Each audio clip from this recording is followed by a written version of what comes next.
hozirgi kunda ozdiradigan har xil kurslar ko'payib ketgan. Mana bemorimiz ham shunaqa kursga borib, har kuni ikkitadan furosemid ichib, mazalari qochib, yana gruppadiga qo'yganlarning ham mazasi qochib qolgan. Asosiysi bu kurslarni sotayotganda sog'lom ozish deb sotiladi, lekin ichida qaysi dorilarni berishayotgani, qanaqa ichishlari, даже preparatlar ustida hech qanaqa nomi yozilmagan bo'ladi. Shunaqa darajada sodda, omma bo'lib qolmaylik, nima dori ichayotganingizni, qanaqa sostavi nimaligini, qayerda ishlab chiqarilganligini o'rganib chiqib, keyin qabul qilishinglarni maslahat beraman, chunki har xil dorining har xil nojo'ya ta'sirlari bor. Nima dorilar ichdinglar?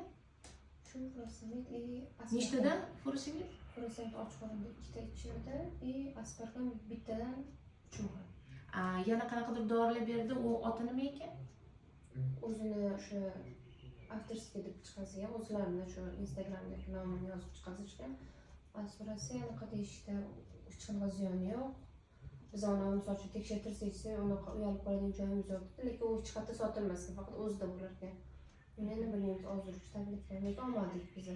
Sostavi, ichida nima saqlashi yoki preparatni oti yozilmagan bo'lsa, unaqa dorilarni ichish mumkin emas. Har bitta dorini foydali va zararli joylari bo'ladi. Maslahatim, ozish uchun reklama qilingan har xil kurslarni, har xil bilmagan dorilaringlarni qabul qilmasligingizni so'rayapman.